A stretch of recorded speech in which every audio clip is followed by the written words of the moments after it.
Bonjour, je suis ici avec Max Piccinini. Nous sommes à Cascais chez lui. C'est extraordinaire. Max Piccinini, grand coach de réussite, ami depuis très longtemps maintenant. Yes, Coco. Et je suis trop contente parce que j'avais fait dans Seven Sky Life, j'avais fait une fois une interview avec toi par rapport à tous les déclics qu'on peut avoir. Tu m'as apporté beaucoup de déclics. Je vois des salles entières avec 1000 personnes faire des déclics dans la tête. En 3 jours, tu changes la vie de gens vraiment, principalement, littéralement. Et voilà, donc je suis très très heureuse d'être ici avec toi. Moi aussi, Coco, t'es une âme rare avec tellement de joie, qui apporte tellement de bonheur autour d'elle. Donc c'est un plaisir. T'es une si bonne amie et puis t'es marraine de notre fille, de notre Léa. Donc c'est quand même quelque chose d'important. Ça va un ange vivant. Il manque plus que les ailes. Hein. Comment je peux t'aider aujourd'hui? Qu'est-ce que je peux... Alors aujourd'hui, moi j'ai vraiment envie de parler avec toi. Bon, déjà, c'est des clics. C'est juste fou parce que c'est vrai, je me rends compte dans le monde d'aujourd'hui, il y a beaucoup de gens en fait qui cherchent quelque part, on cherche notre accomplissement, on cherche l'épanouissement, etc. Et beaucoup de gens ne sont pas épanouis. Et je te vois, toi, c'est vrai, c'est trop joli de les voir, la famille, succès, réussite dans la vie et réussite dans la famille, les enfants. C'est extraordinaire ce que vous avez trouvé aussi comme équilibre dans votre famille. Donc tu vis ce que tu dis et ça c'est juste merveilleux. Merci, et je te sens vraiment heureuse, je sens Marine vraiment très heureuse, les enfants. Donc c'est beau d'être témoin de ça et de voir oui ça marche, ça peut marcher. Voilà, vraiment de tous les côtés de la vie et ça je pense super intéressant parce que oui, comment on arrive là? Comment on arrive là? Waouh! On va résumer 3 jours de séminaire en quelques minutes. Comment on arrive là? Je pense que d'abord, avant tout, il faut avoir des rêves clairs. On a des rêves depuis enfant et malheureusement avec l'école et le système, on a beaucoup parlé d'éducation pendant ce week-end, pendant que tu étais là à la maison. Il y a beaucoup de gens malheureusement qui ont perdu leur rêve. On les a conditionnés à dire arrête de rêver, suis des études, tais-toi. Fais un bac, fais ceci, fais cela, fais des études et à la fin, les gens ont perdu cette énergie-là. Donc, la première chose, c'est retrouver ses rêves, retrouver cet enthousiasme, retrouver ce désir ardent de réaliser ses rêves et savoir spécifiquement et clairement ce qu'on veut. Ça, c'est une première chose qu'à faire, c'est être clair sur ce qu'on veut. Beaucoup de gens, si on leur pose la question, est-ce que tu sais spécifiquement ce que tu veux dans la vie? J'ai un blanc en face de moi. Comme moi, il y a quelques années, j'avais un blanc. Pourtant, quand j'étais enfant, je savais ce que je voulais. Je voulais devenir basketteur, je voulais devenir très bon basketteur, je voulais devenir très très bon basketteur. J'étais double surclassé, je jouais en National 3 alors que j'avais 14 ans parce que je pensais au basket, je rêvais au basket. J'étais obsédé par le basketball. Et au ça, dans la société, c'est souvent ça. On voit l'obsession comme quelque chose de négatif. Alors que moi, j'ai appris à découvrir qu'en fait, les gens qui ont réussi et qui sont heureux sont obsédés par les bonnes choses. On parle pas d'obsédé sexuel, on parle d'être obsédé par on a une obsession de réaliser des grandes choses. Ouais. Si on n'a pas savoir ses rêves, je ferai ça, je veux ça. Il y avoir des gens qui font l'obsession, c'est pas bien. En gros, les rêves, ça sert à rien. Donc ça commence par, j'ai vraiment pris le temps, ça m'a mis des années à vraiment clarifier quelle est la vie que je voulais.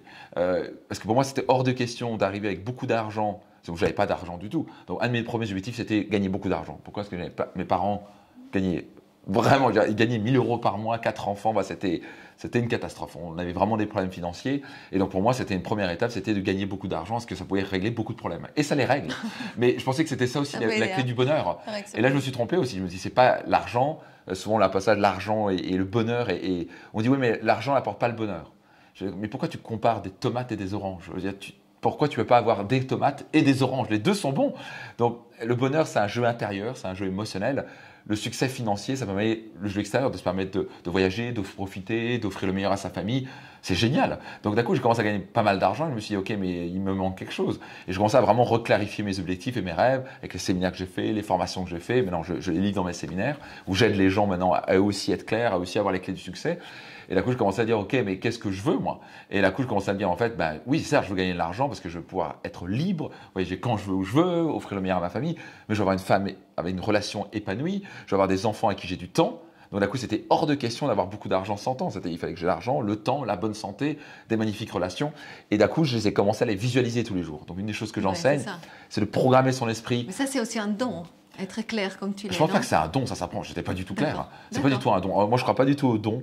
Tu crois pas au don? Non, bah, allez, le don. Non, réellement, je crois. Bah, je crois qu'on a un don, oui, mais c'est 5% le don et 95% Oui, le développé. d'accord, oui. Et on peut avoir un don en musique si la personne joue jamais au piano ou ne chante jamais, elle va jamais devenir bonne chanteuse. C'est vrai. Et alors, tu peux avoir une bonne Faut oreille déballer musicale. à un moment donné. Ah voilà. non, il faut y aller. C'est vrai, Et trop son, il a un don et il n'y a pas assez sur à combien d'années il a travaillé dessus. C'est des années pour moi de clarification. Bon, moi, je tente d'aider les gens à travers les séminaires pour leur faire gagner en 1 ou 2 ans de trois clartés en une journée ou en 2 journées. Où ils sortent de là maintenant, ils savent clairement ce qu'ils veulent. Ils disent, je veux une vie comme ça, comme ça, comme ça. Et ils sont clairs. Et au moment où on est clair, le cerveau est très puissant. C'est ça. Il se dit, OK, comment je peux y arriver? Donc, ça. on se pose si on ne sait pas ce qu'on veut, bon, le cerveau n'est pas en mode pour aller comment réaliser ça. Donc pour moi, ça a été la première clé du succès, ça a été savoir clairement et spécifiquement ce que je voulais. Une fois que j'étais clair, j'ai commencé à mettre des actions en place, me former, faire des séminaires, lire des livres, faire appel à des mentors, pour apprendre comment y arriver. Et après, les stratégies, les actions qui ont été mises en place. Donc, c'est pas arrivé par magie, c'est arrivé parce que d'abord, j'étais clair, et deux, j'ai travaillé, et je me suis formé, et j'ai implémenté. Tu as investi aussi justement dans ton propre développement, beaucoup. Énorme. Plus d'1 million d'euros dans ma carrière, j'ai investi en moi dans des formations de développement personnel, de business, de marketing, tout ce que je peux apprendre. Moi, je suis quelqu'un qui bouffe énormément de formations, et ça m'aide énormément, c'est le meilleur investissement qu'on puisse faire. Donc, ce qui m'a amené là, c'est une clarté totale, et ensuite avoir investi en moi pour développer la confiance pour y arriver, et passer à l'action, les actions nécessaires avec les bonnes stratégies, qui m'a permis dans quelques années d'atteindre des rêves que j'aurais jamais pensé pour réaliser. Donc, c'est possible de réaliser ses rêves à condition d'être clair et de se former, avoir l'humilité de se former et passer à l'action. Si on est capable de faire ça, on peut tout réaliser dans la vie. Et après aussi, justement, être conscient justement de nos croyances. Parce que c'est toi qui m'as amené, je crois, la première fois, vraiment, tu m'as amené dans un séminaire, tu m'as tellement amené sur le truc avec l'argent. On avait tous, genre, 50 ou 100 questions à remplir sur les croyances au niveau de l'argent.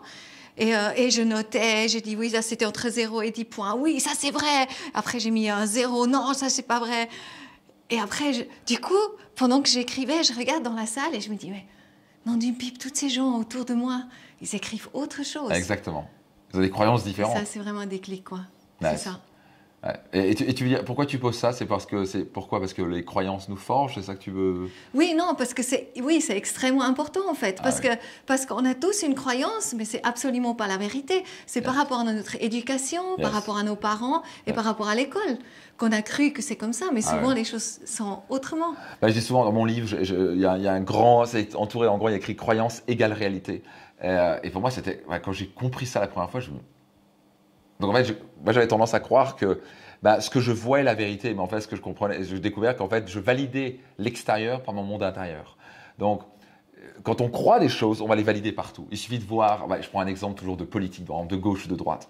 La personne qui est agrandie dans une famille en général de gauche va croire que la gauche est mieux, comme la personne qui est née dans une religion catholique va croire que c'est mieux que les juifs, les musulmans, les mormons. Les mormons croient que leur religion est mieux et les musulmans croient que c'est mieux.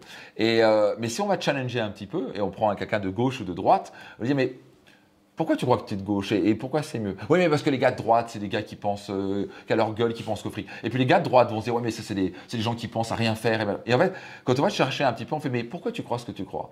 Et d'un coup, la conversation va être faite. Non, mais parce que c'est comme ça. Voilà, c'est ça. On n'est pas ouvert, en fait. On n'est pas ouvert. En fait, il y a une croyance pas du tout fondée parce qu'on nous l'a dit, on nous l'a répété, on nous l'a répété. Et on croit des choses, mais on n'a jamais vraiment justifié. Et pour moi, la grande liberté, alors déjà, c'est prendre conscience qu'on est totalement programmé. Donc, je viens dire que 95% de nos pensées et nos croyances ne sont pas les nôtres. Ce qui est vrai. Et c'est un petit peu terrifiant pour ça. 95% de ce qu'on croit, de ce qu'on pense, n'est absolument pas nous. On a été programmé depuis tout petit, conditionné à croire ça. Il faut mettre j'ai souvent l'exemple de la fourchette à droite et le couteau à gauche si vous êtes dans le monde occidental. Mais on va en Inde ou on va en Chine. Ils vont vous regarder avec des fourchettes. Des fois. C'est à la main, c'est avec la baguette.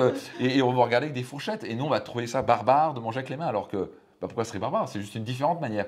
On a appris ça, il faut se tenir droit. Et quand on mange, et puis il faut faire ceci, il faut faire cela, et ça c'est pas possible, c'est pas vrai. Ça c'est insultant. Il suffit de voir par exemple la mort. Quand on voit un enterrement, dans le monde occidental, c'est la fin du monde, tout le monde s'habille en noir, c'est horrible et c'est machin.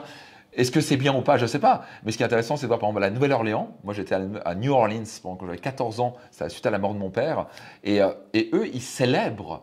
Ils font la fête dehors quand quelqu'un meurt.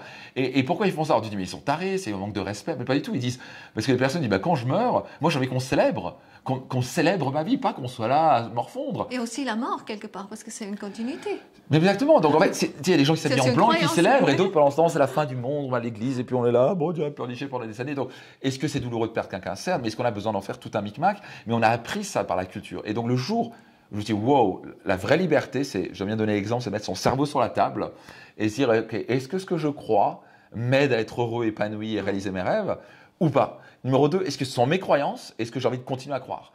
Ça, c'est l'ultime puissance. La plus grande, le plus grand travail, le plus intelligent, le plus courageux à faire dans sa vie, c'est ça du vrai développement personnel. Le développement personnel, c'est pas je ferme les yeux, ça va tomber du ciel en croyant que ça va. Non, ça c'est pour moi, ça c'est de la poudre qui sert à rien. Par contre, être capable de dire, ok, je me remets en question, je suis capable de remettre en question mes propres croyances, ce que j'ai cru depuis des années. Est-ce que ce que je crois déjà est à moi? Sûrement pas, ça vient de mes parents, mes profs, dans un film.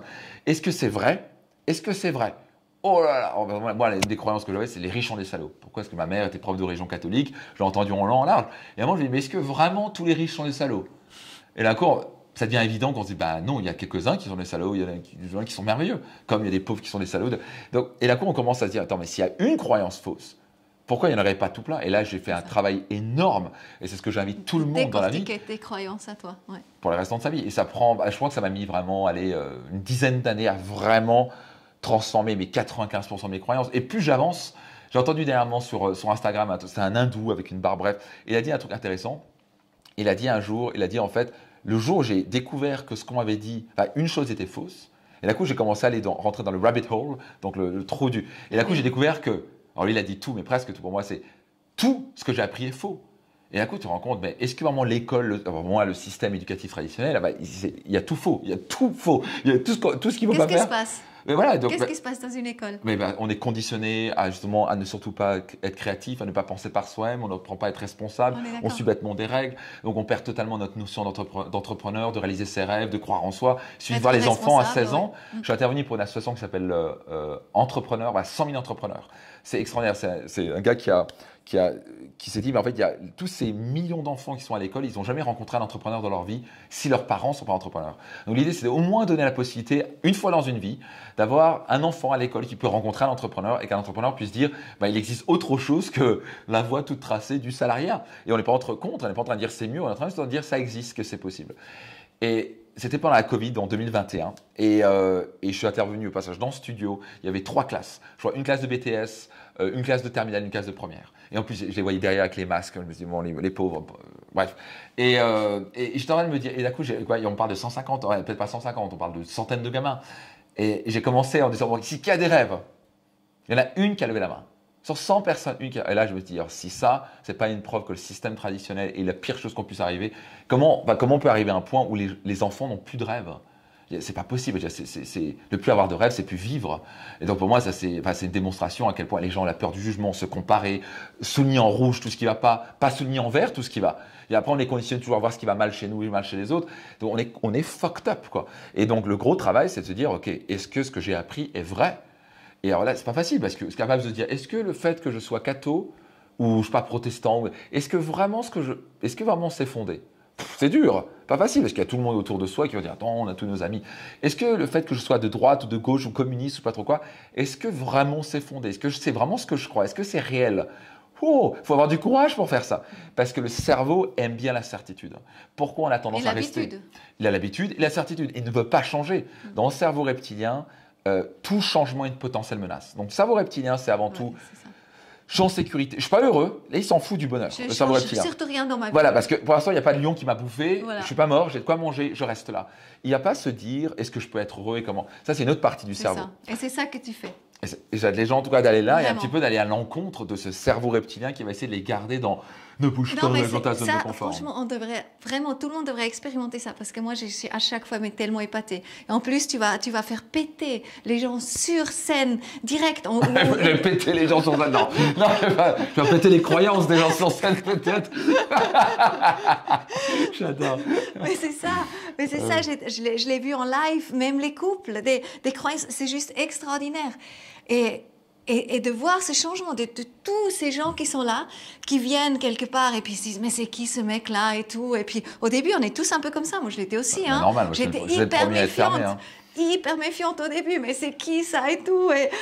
Et à la fin, mais tu m'as pris dans les tripes, j'étais vraiment dedans et je vois qu'on se laisse prendre dans le jeu parce qu'on se rend compte, mais là il y a quelque chose. Et en fait ce qui m'a toujours plu chez toi, parce que c'est pas... Justement, je veux dire, on a des centaines d'exemples de gens qui vraiment ont du succès aussi au niveau argent aujourd'hui parce que ils suivent un peu à la trace et puis ils se mettent dans cette clarté, ils veulent atteindre et puis ils vont réussir.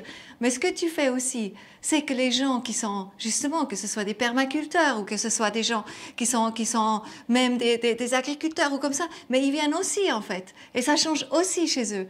Donc chez tout le monde, chez les mamans, et du coup ils ont un chemin de leur vie. Qu'est-ce qu'ils peuvent faire?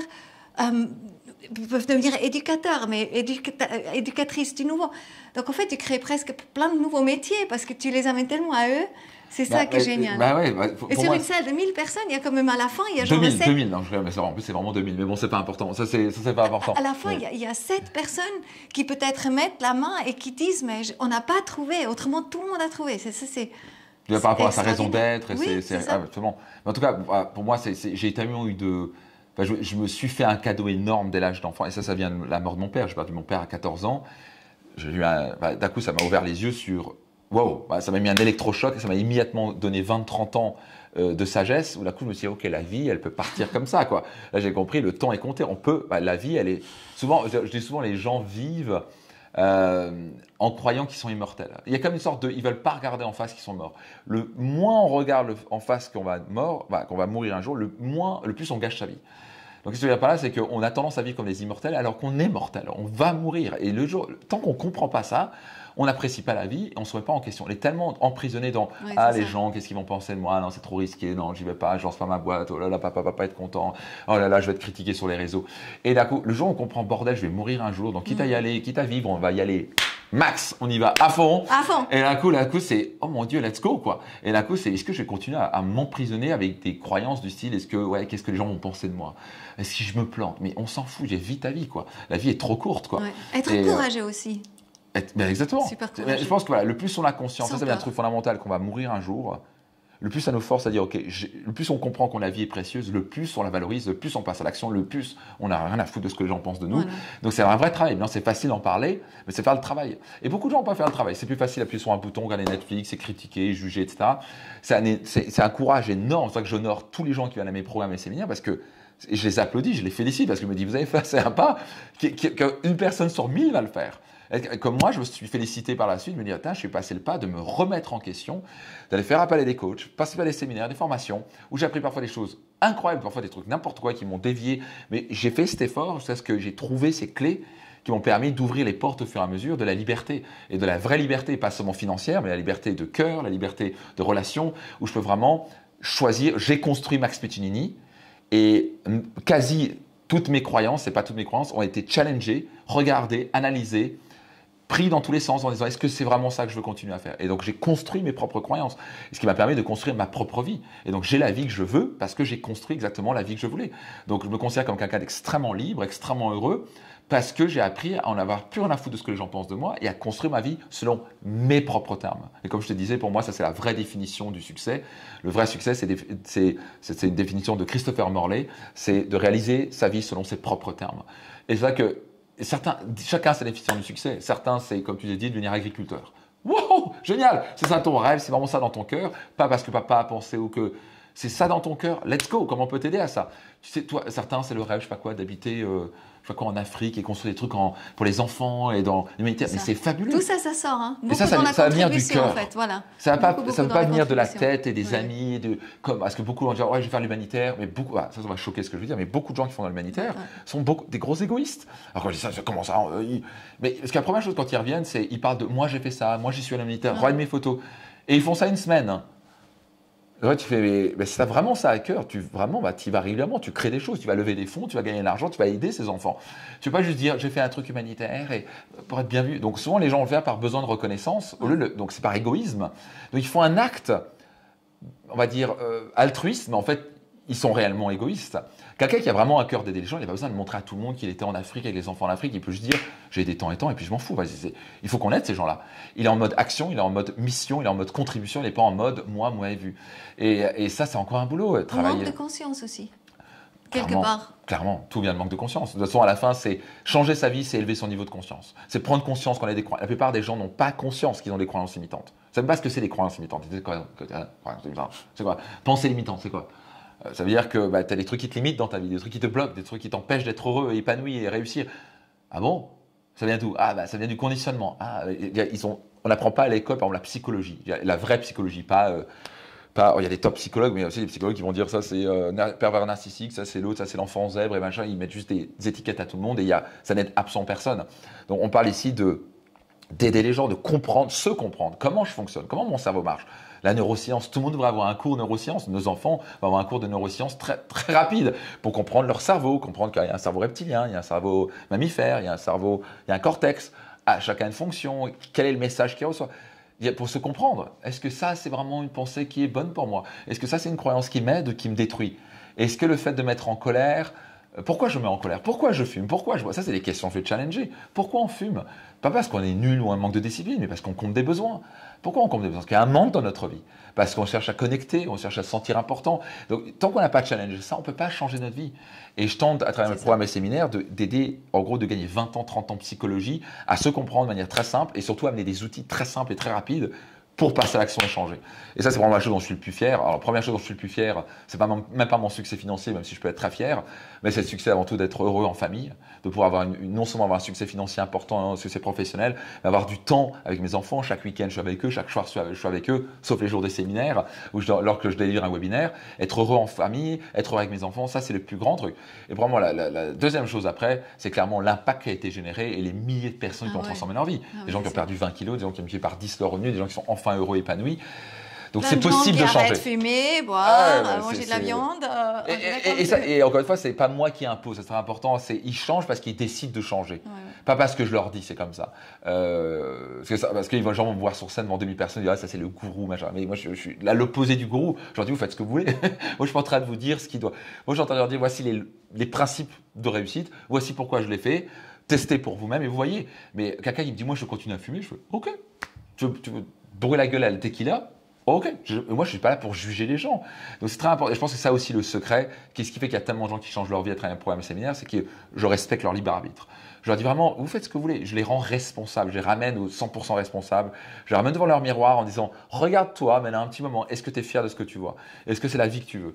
Comment tu te vois dans 5 à 10 ans? Quel est l'exemple que tu laisses à tes enfants? Est-ce que c'est vraiment ça que tu veux? Est-ce que ta vie elle passe? Et un jour, tu vas te retrouver sur ton lit de mort, est-ce que c'est ça que tu veux? Et là, d'un coup, c'est beaucoup un électrochoc. Oh merde, je suis pas du tout sur le bon choix. Là, il faut que je change. C'est ça. Moi, je suis en train de dire, t'es pas obligé de changer. Mais si tu veux, en tout cas, changer, voici ce que tu peux faire. That's it. Et c'est là où il y a les changements, parce que les gens, ils prennent des électrochocs. Et c'est une des raisons pour laquelle, au passage, il y a de la musique, je les fais bouger, etc. Parce qu'il n'y a pas de déclic et d'électrochoc sans physiquement bouger. Ça, c'est aussi une des clés en psychologie que je n'arrive pas à comprendre. Tellement de gens ne comprennent pas ça. Il n'y a pas de changement dans sa vie, il n'y a pas de changement physiologique, changement de corps. Si je reste comme ça toute ma vie en disant il faut que je change, je n'aurai pas de changement. Sinon, je me relève, je regarde devant moi, je crie, je bouge, je fais voir sauter, danser. Mon corps enregistre, ok, il faut que je bouge, il faut que je change. Mais si je suis là en disant il faut que je change, il n'y aura pas de changement. On le sait intuitivement, mais on ne le comprend pas intellectuellement.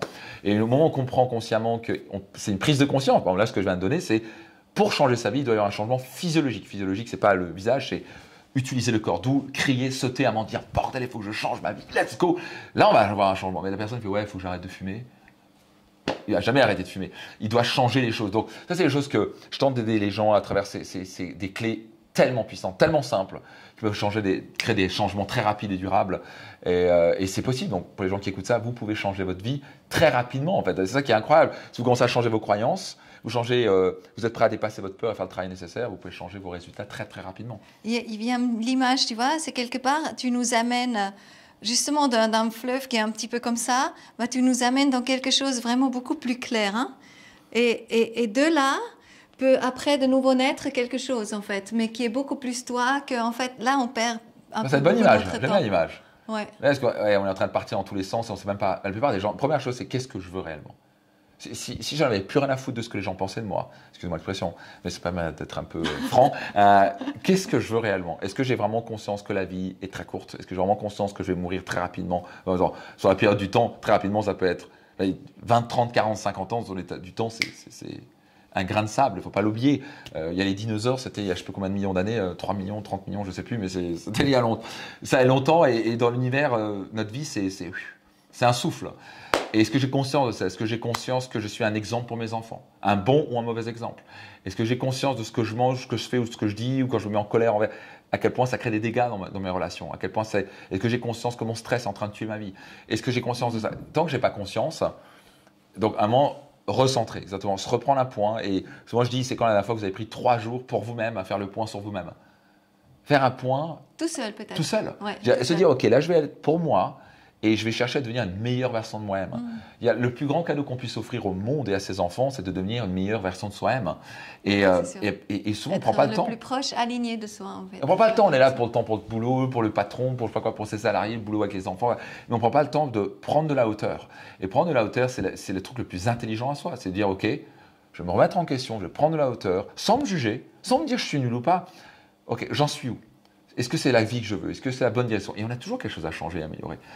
Malheureusement, les gens qui ne sont pas prêts à s'ouvrir à ça sont bloqués dans ce qu'on appelle un état d'esprit fixé. Donc, c'est les gens qui croient que s'ils doivent se remettre en question, c'est une preuve de faiblesse. Donc, il y a un livre que je recommande à tout le monde qui s'appelle Mindset de Carol Dweck, C-A-R-O-L, Dweck, D-W-E-C-K. En français, c'est oser réussir, changer d'état d'esprit, un truc comme ça. Mais elle explique à quel point le monde est divisé entre des gens qui vivent dans l'état d'esprit de croissance et d'autres fixés. Dans l'état d'esprit fixé, c'est si je me remets en question, c'est moi qui est faible et donc je ne vais jamais le faire. Et donc on est bloqué on ne peut pas croître. Et dès qu'il y a oui, ça c'est chouette. C'est tellement puissant. Parce que d'un coup, ça c'est ce que j'explique tout le temps, les gens en état d'esprit fixé, c'est du style. Tu redis ça? Alors 6 mois. Et par exemple, un enfant qui va jouer au piano, par exemple, dès que ça devient trop compliqué, dans un état d'esprit fixé, il va se dire ah non, ça ne m'intéresse plus. Mais en fait, ce qu'il veut dire, c'est qu'il a appris depuis tout petit que c'est un enfant intelligent et brillant. Mon fils est brillant, ma fille est brillante.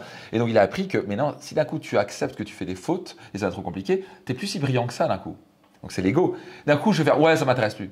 Et donc, la personne en état d'esprit fixé, c'est jamais lui le problème, c'est toujours l'autre le problème. C'est toujours à lui de changer. Moi, j'ai la chance que je suis brillant. Wow, alors, c'est soit je suis nul, soit la personne a été conditionnée. Moi, j'étais conditionné en état d'esprit fixé, t'es nul, t'es un bon à rien. Mais souvent, c'est l'inverse. T'es brillant, t'es intelligent. En gros, ils apprennent, je suis intelligent sans avoir rien fait. Je suis brillant sans avoir rien fait. Grosse erreur.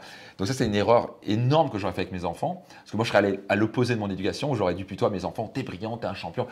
Ce que je vais clairement expliquer à nos enfants, c'est, alors tu dois te voir comme un champion, mais tu peux que devenir un champion quand tu es prêt à faire les efforts nécessaires pour y arriver. Tu ne vas pas devenir champion comme ça. Tu vas devenir champion parce que tu bosses plus que les autres, tu t'entraînes plus que les autres. Je ne vais pas lui mentir. Et dans l'état d'esprit de croissance, tout est possible.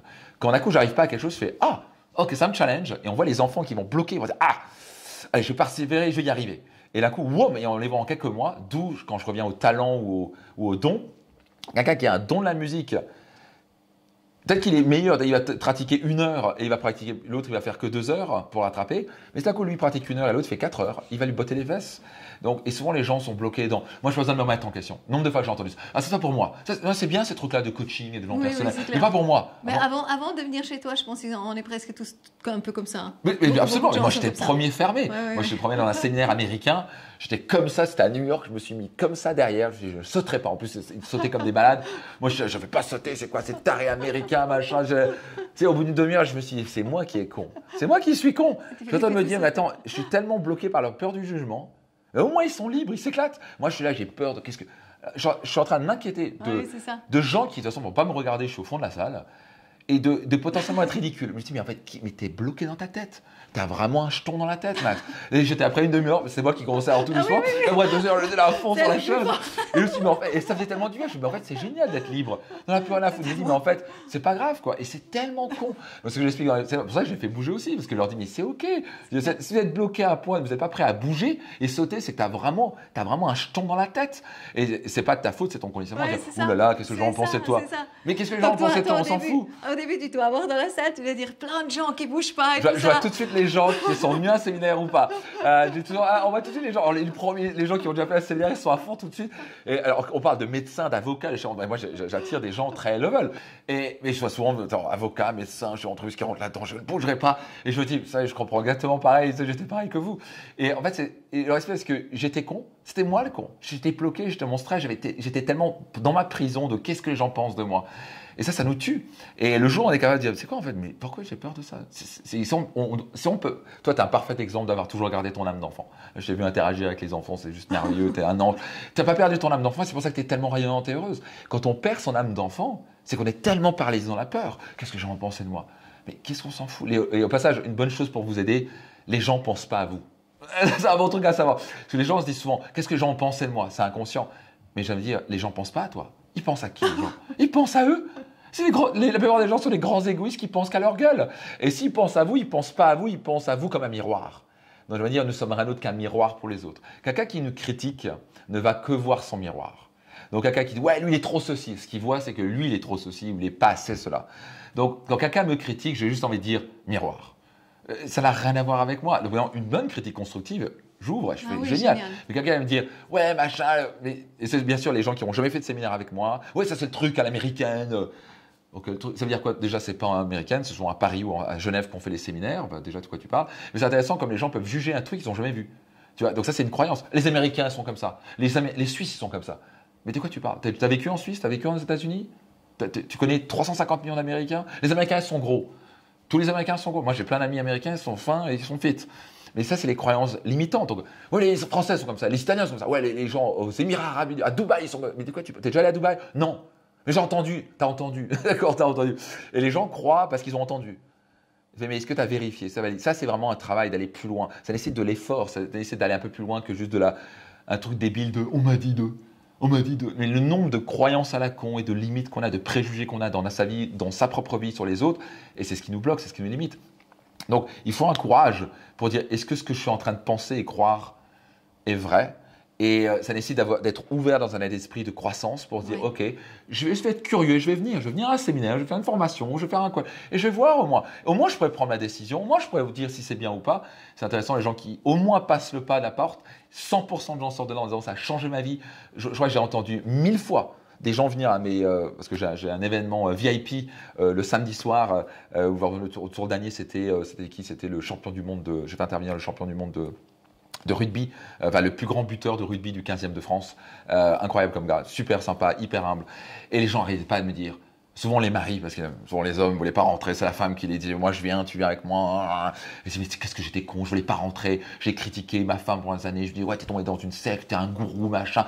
Et quand il est venu, j'étais là, je suis venu, j'ai pas du tout aimé au début. Et après une heure, je me dis, en fait, c'est moi qui suis con. Et là, je te dis, juste merci, ça a changé ma vie. C'est incroyable, merci pour ce que tu fais. Et j'entends ça. Se passe pour tout le monde, toute la soirée. Toute la soirée, j'entends ça. Ah, merci, merci.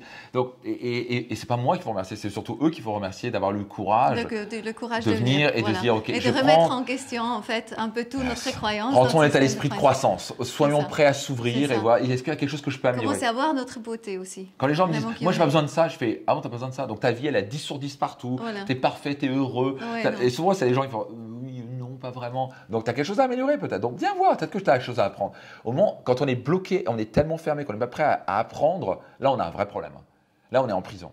C'est très dangereux dans une situation comme ça parce qu'on est dans l'état d'esprit fixé et on croit avoir la vérité et on se croit en position de Dieu. Très dangereux. Donc, on est toujours capable de dire, est-ce que j'ai raison? Je suis ouvert. Si on manque d'ouverture d'esprit, c'est une catastrophe. Et ça, je trouve intéressant et je trouve important aussi, tu vois, qu'on pose la question même, pas maintenant dans un stage ou comme ça, dans un séminaire, mais même, qu'est-ce que tu remarques chez moi, par exemple, tu vois, ou est-ce qu'il y a un truc qui te choque, tu vois, parce que toi, tu m'as fait remarquer quelque chose et je trouve que c'est important. Ça, c'est pour moi, c'est l'amitié aussi. Tu Absolument. Parce que moi, je peux grandir avec ça. Un vrai ami, c'est pas quelqu'un qui va te dire ce que tu veux entendre, c'est quelqu'un qui va te dire ce que tu as besoin d'entendre. Ouais, il faut savoir le faire et il faut savoir l'amener avec beaucoup de bienveillance et respect. Mais si on commence à être ouvert. Elle est géniale, Coco. Pas vrai? Vous avez la joie que tu apportes. C'est vraiment un cadeau dans la vie des gens. Mais c'est vrai en plus. J'ai beaucoup de plaisir. Mais c'est vrai, c'est une grande invitation, je crois. Juste être ouvert à ça. Yes. Être ouvert. Et quand quelque chose nous dérange, on dit mais pourquoi ça me dérange? Et peut-être on discute avec la personne. Tu vois? Yes. Et puis on commence à ouvrir. Ça, cette qualité énorme de tu es tellement ouverte, tu étais tellement curieuse. Et ça, je pense que ça, c'est vraiment la plus grande qualité à développer. Être curieux et être ouvert. Enfin, ok. Moi, par exemple, moi, je suis devenu vegan. Alors, je mange encore des œufs. Donc, c'est un peu, moi, j'appelais ça veganovo. Bref. Vegan avec des œufs. Donc, ovo italien. Bref, c'est pas important. Et je me suis dit, mais j'étais ouvert. Moi, j'étais le gars, mais je viens d'Alsace. J'ai mangé de la viande, de l'alcool. Je bouffais n'importe quoi, des trucs. Vous ne pouvez pas faire pire. Puis je suis allé en Italie pendant un moment, j'ai vécu 1 an et demi à Florence, je prenais du vin et de la viande, de la pistacca fiorentina, 500 grammes de viande. Jamais j'aurais pensé devenir vegan un jour. Et en aucun cas, je vais dire que manger la viande, donc, si on veut comprendre pourquoi, je vais expliquer, mais je ne vais pas imposer mon monde. Et c'est intéressant, j'ai regardé un documentaire qui s'appelait, c'est sur Netflix. What the Health? Non, ça s'appelle Game génial. Changers. Mais What the Health, c'est J'écoute alors. aussi, ouais. Et bon, Game Changers. Ouais. Et on parle ici de Schwarzenegger, on parle des gars. En plus, c'est vraiment pour. Ça va particulièrement parler aux femmes, enfin aux hommes, pardon, mais aussi aux femmes. On parle de gars qui sont méga sportifs, des gars qui. On parle du champion du monde, l'homme le plus fort du monde qui te soulève une voiture. Ah oui, ils sont tous. Tu vois, ce mec-là. Et ce mec est vegan. Et là, tu fais. Il y en a plein comme ça. Alors, le champion du monde cage fighting, on parle le combat le plus violent qui soit. Et tu avais ce gars-là qui ouvrait toujours sa gueule. Moi, je suis un lion et je vais te bouffer la gueule. Parce que l'autre était vegan, on rigolait. C'est une brebis, je vais le tuer. Et il s'est fait défoncer dans la cage. Il a dit, mais c'était une boule d'énergie en face de moi. J'ai rien compris. Le mec, juste après, il est devenu vegan. Donc je dis, ok, wow. Alors, ça, c'est l'humilité de dire, il est champion du monde. Il se fait défoncer dans la cage par ce vegan parce qu'il a plus d'énergie que lui. Et là, il dit, ok. Qu'est-ce qu'il a, le gars? Ce que j'ai pas. Exactement. Et le mec a été smart. C'est là où pour ça qu'il est champion du monde. Il a dit, je veux me mettre au vegan. Parce que. Et donc, je me dis, attends, si ces mecs-là, ils ont une énergie de fou furieux. Et là-bas, ça vient des gladiateurs et tout ça, qui étaient véganes. Les gladiateurs étaient véganes. Tu dis, wow, ça c'est intéressant. Parce que c'était des bêtes féroces en face d'un lion et tout ça. Peut-être que c'était du bullshit que j'ai appris finalement. Que la viande c'est vachement bien, etc. Et en plus ça pollue, etc. Bref. Et d'un coup tu dis, mais en fait, pourquoi pas? Je vais tester. Mais en aucun cas, pourquoi pas? Et j'ai testé. En fait, je me suis mis avec une énergie de dingue. J'avais plus de mal de ventre, j'avais plus de problèmes de digestion, j'avais toujours des ballonnements. J'ai une énergie de fou. Ouais. Je chantais quand sur scène, parce que je fais des séminaires parfois de 3 à 4 jours d'affilée. Je veux dire, tu m'as vu, c'est de 9h jusqu'à 20h. Quoi. Moi, je fais un marathon sur scène, les gens ne se rendent pas compte. Et parfois, ils me disent, mais comment il fait pour avoir 0 baisse d'énergie? Alors, c'est pas que ça, mais une des clés, alors je m'hydrate beaucoup, certes, mais parce que je suis vegan aussi.